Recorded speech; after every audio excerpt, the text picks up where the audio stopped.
Hi everybody, welcome back to San Francisco. You're watching theCUBE's continuous live coverage of RSAC 2026. My name is Dave Vellante, I'm here with Christophe, Bertrand. We're here at Moscone West on the ground floor. Stop by and see us. We have a great week. This is day 2 of our 4-day coverage. Kapish Vanvaria is here. He is the global America's risk consulting leader for EY, and he's joined by Dan Mellen, who is the global chief technology officer for cyber for EY. Gentlemen, welcome to theCUBE, good to see you. Thanks for having us. Great to be here. So, this is the Super Bowl of security. It's, everybody's here. Let's start with your roles. Kapish and then Dan, tell us sort of your focus. EY, Ernst & Young, everybody kind of knows you guys, but bring us up to speed on what you all do for them. Yeah, absolutely. You know, by trade, I specialize in technology, telco, and media. And then in my role for the firm, I oversee a lot of our risk, regulatory, and security work, not only in the US, but around the world as well. Great, and Dan? Sure, so I sit in our cyber practice and I look after our ecosystems, alliances, and a lot of our asset development. So it gets into the cyber innovation space quite a bit. Well, let's talk about this. I mean, this is RSAC, this is supposed to be about cyber, yet I have a feeling, or the feeling as I walk around, it's all about AI. So maybe starting with you, Kapish, what's your take on this? What's really happening between cyber security, cyber resiliency, and AI? Yeah, you know, I don't think you can actually skip a booth without seeing the word AI, and I think, honestly, I think it's a good thing. I think it's an embracing of sort of where the future's headed from a security perspective. And so to me, you know, I spent a lot of time with our clients yesterday, this morning, right before this, and you know, a lot of the questions they're asking is scale deployment, and 2, how do they answer the mail on trust? And you know, when you think of all the different services, from threat hunting, to pen testing, to vulnerability management, all the way to SIM and SOC, they're asking about how do we take these pieces of technology now fueled by agents and AI, and do scale deployments to be one step ahead. And Dan, how does that influence the ecosystem you're responsible for? Because it's got to be changing the game significantly. Yeah, absolutely. I think the change cycle that used to be 6 months long is now 6 weeks long. And so I joke with my European colleagues when they go out for the month of August, they've missed an entire cycle. And so you've got to play catch up with all of that. But Kapish is right, everyone is talking about AI. We're talking about how to govern this effectively at speed. And the pace at which this is happening, it's sort of like a race condition between cyber and the business. Oh, please. Yeah, just cyber trying to keep up and trying to not repeat some of the mistakes that we made in the cloud era and the app era. And your background in telco, I was at MWC, as were you, and I hosted a roundtable for about 23 business and technology executives, and where they are on the AI maturity curve is, they're deploying agents, but they're like single agents, they're being really careful about scaling them. There's a gap in sort of their trust of these agents. I know you guys have some data on this. Last week we were at GTC and the buzz was all about OpenClaw. Everybody wants to OpenClaw their business.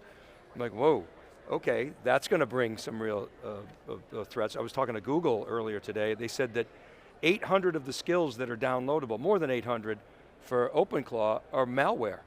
And so, download this great skill. Oh, that looks good.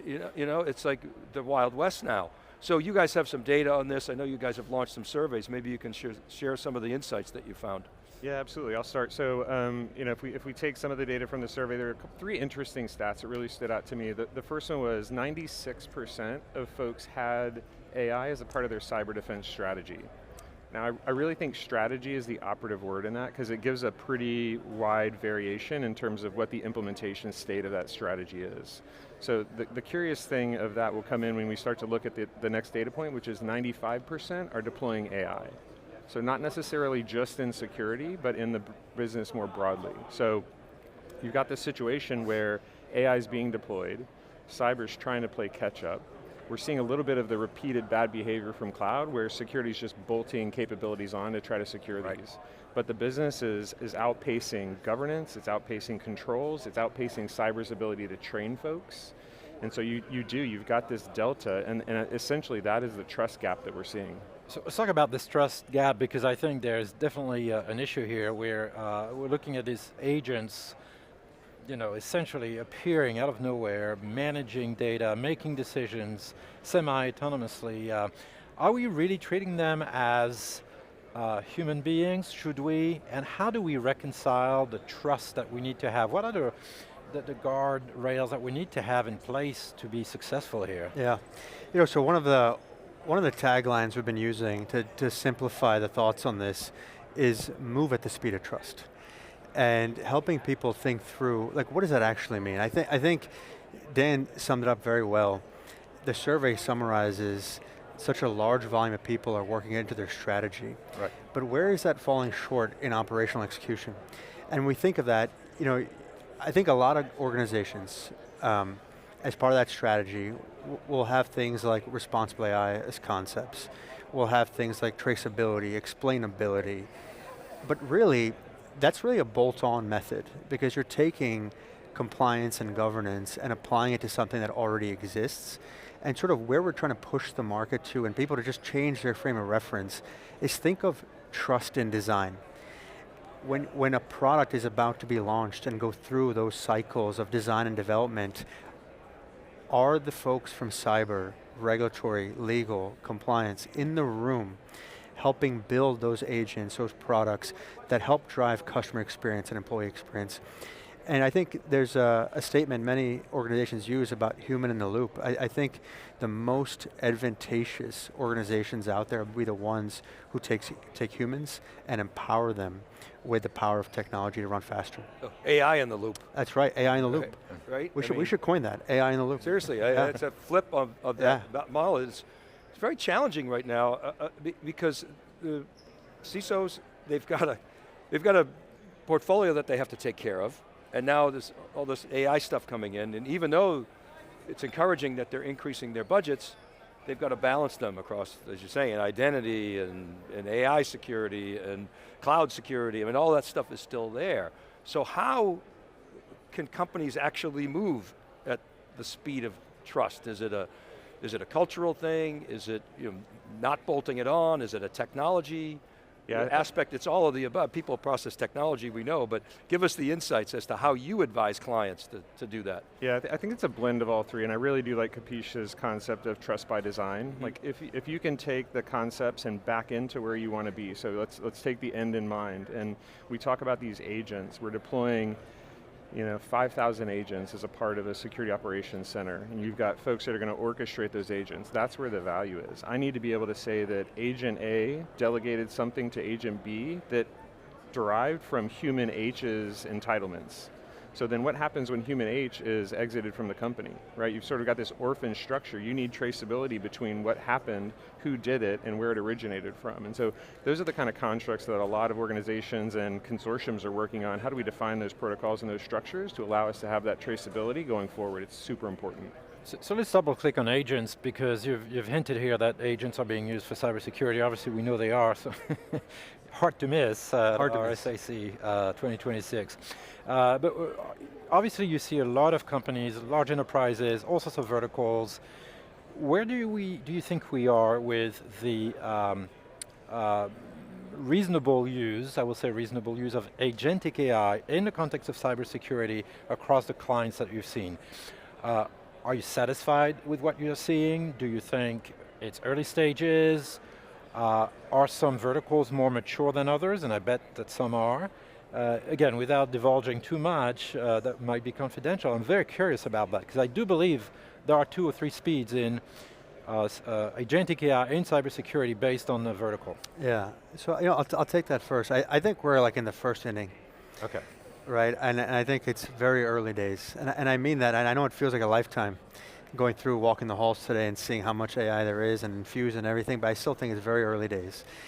To me, when I look at where organizations are deploying it, very much like the SOC, the SIM, also thinking about business type risk issues like third-party risk management. And a service or an offering in an organization that was always limited by human capital of how many people could evaluate how many vendors in your ecosystem. Using agentic software and agents in that process, you can take the governors of how many vendors you evaluate, the types of tests you put them through, the evaluation cycles. But that doesn't mean it adds burden to them. it streamlines the process for them. Right. It also allows you to quantify risk in a much different way and explain to your board, your audit committee, your risk committees throughout the organization that we're willing to actually accept a different profile of risk in the organization because we have a better feel for the surface attack. Interesting. You know what's interesting, Dan, about what Kapish just said? I feel like the technology industry is in the third inning and customers are in the first inning, and there's a gap there. And I'm listening to Jensen last week talk about the new revenue model, and every company's going to have to figure out where they are in this Pareto, and I'm like, whoa, most companies aren't really even thinking about that yet. And I know you have some data, I saw this data point, says 98% say ROI depends on effective human insight, so it says to me, you've got to empower the humans. And they have to be the one orchestrating the agents. So I wonder if you could pick it up from there. Yeah, absolutely. That was actually my favorite statistic out of the survey was that, because it dispels some of this just fear and uncertainty around job loss and replacement.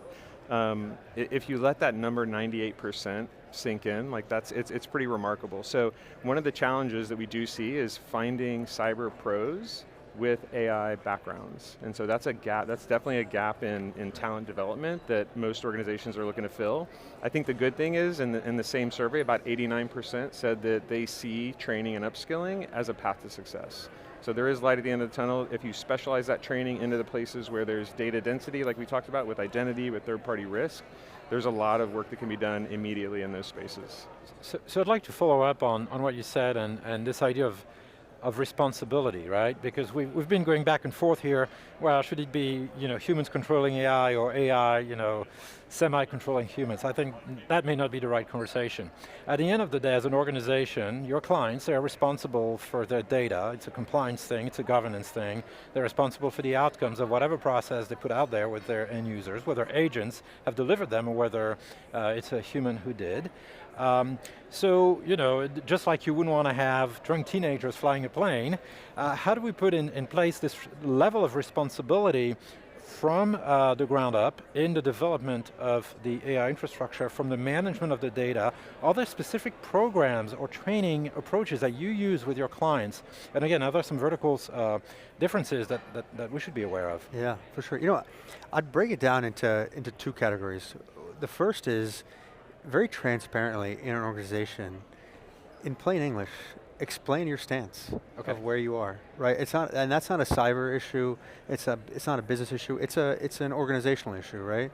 And do it in a way where you can very easily explain like what you must do, right? Those are things that are regulatory in nature. If you're in a financial services or telco or oil and gas or life sciences, right? Because there's a lot of regs in those space. Then the second piece of it is like what you should do, things that are good for your employee experience, things that are good for your customer experience, right? That's the transparency in certain things. Maybe you don't have to, but you should, right? And then the top of that pyramid is really what you could do, right? Things that are good for society, right? Open sourcing different things, sharing ideas, partnering with universities. And I'd say that's really like a very transparent, simple framework as a C-suite executive to push a message out. But then put that in the lens of your employees. Your employees are your first and your last mile of defense. And experience for the people that experience your organization, your customers, right? And so to me, it's really thinking about how do you empower your employees to truly feel and experience what you want them to, right? How you make your EX better, and allowing them, to Dan's point, AI will do so much. Human judgment will keep in. I love the AI in the loop, right? Because the human is the center of it, the AI is in the loop around them. So empowering next best action and allowing them to use judgment to then do that. And Dan, I always say bad human behavior can beat good cyber security architecture every time. And so, this is a new era we're entering. I see another stat that says that 25% of cyber incidents were AI enabled. That's half of your respondents said that.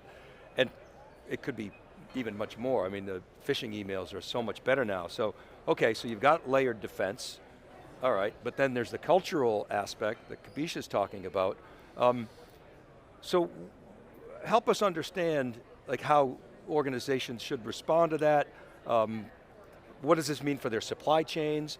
the training inside of organizations? How are you helping organizations understand that? Yeah, there's a couple of the things that I would say relate very squarely in that. One of the things is leveraging AI to govern AI. And so we've seen lots of really good traction in that space. So pitting AI against AI to make sure you're implementing the responsible principles that Kapish just talked about. There's a way to codify those things. We just made an announcement with CrowdStrike and NVIDIA for an AI agentic SOC, and that's one of the things that we've done as a part of that. How do you embed natively into the processes that go into your SOC? If you're going to govern it with AI, how do you ensure that those processes, those outcomes, sort of that reinforced learning, how do you make sure that those things are following those principles and adhering to those principles? And when it does act anonymously, how do you go in and correct that and help that learn? The other thing is, training, again, I can't underscore the talent development piece associated with getting folks the right specified training to the tasks that they're going to be doing. So the threat landscape, it's never been, these adversaries have never been more capable. They've always been capable, but now they're achieving a new level. Is there still an imbalance? I suppose broadly at the macro, the attackers have the advantage. They only have to be successful once is the line, but tell us your thoughts on the landscape and how that's evolving. I think there's like a fundamental shift in strategy that we have to make overall in the profession of being very comfortable just being on the offense. And I think for many years, this business and the profession has been one of defensive posture, preventing things from occurring. I think now it's just time to sort of refocus that alignment, because those threat vectors, they're supercharged and they're coming faster and faster than ever. And so to Dan's point, how can you train AI to run AI on the offense for you, to manage those end boundaries of your organizations, to do things that human capacity could never do? And so if I were to just summarize that, it'd be change the posture from defense to offense and empower your organization to sort of go into that. So there's mindset there, as you guys were talking about. I suppose there's technology too, things like continuous pen testing and automated, which is very manual today. So AI applied to best offense, best defense is a good offense is essentially what you're saying, Kapish, right? That's right. So, okay, we know AI spending's on the rise. It's starting to be self-funding. We saw in the early days of Gen AI, it was stealing from other areas, and now, despite the MIT study, there is ROI. I'm sure you're seeing it with your clients. Customers need to, especially CISOs, need to balance their AI portfolio and the rest of the portfolio. Maybe they shouldn't be thinking about it as a separate item. Maybe they should bring those together. So how should CISOs and organizations prioritize their spending? Yeah, we see those as integrated, definitely. In the survey, I think the result was 5x of current level. So we're looking at a 5x increase in investment. So it's material, it's meaningful. And we're seeing a lot of investment in the identity and access management space, and the security operations space, third-party risk we talked about, and fraud. Those seem to be some of the top areas where they're seeing investment and return on that investment. Let's close on, I want to come back to that sort of vision that Jensen put forth last week, that Pareto. He said every CEO needs to figure out where they are in this Pareto. And he used the example, if I hire a software developer for $500,000 a year, and that individual only uses 5,000 tokens, I'm going to be really upset. I'm going to fire that individual. That's like a new mindset. Hey, welcome to your new job. Here's your laptop and here's your token budget. Go for it. Right? And that is a completely different world of business. What does that mean for the future of cybersecurity? What does that look like in your mind? I think it's going to force us to change sort of everything, people, process, tech, from how we hire and train people to Dan's point, just given we're a professional services firm, we hire thousands of individuals across cyber, risk, regulatory, that entire ecosystem of trust. And it's going to require us to change the type of profile we're hiring to be much more fungible and feel comfortable in sort of this world. Two, I think from a process perspective, truly redesigning a lot of these businesses to think like the future of pen testing may not be what we grew up doing. The future of threat hunting may be very different from that in the future. And I think we're seeing it from all the vendors today. The future of SOC and SIM is very different already. So to me, it'll be being very comfortable with the reimagining of the profession and being accepting of it. And I think it'll go back to the best defense is a good offense and change the mindset there. Well, and EY is one of the few firms on the planet that has the depth of industry expertise, the global footprint, and the deep technology expertise in fields like cyber. Guys, thanks so much for a great conversation. Really appreciate you coming on theCUBE. Appreciate the time. Thanks for your time. Thank you. You bet. And thank you for watching. This is Dave Vellante for Christophe, Bertrand, and John Olczyk. We're here at RSAC 2026 live from Moscone West. Keep it right there. We'll be right back with more great content on theCUBE.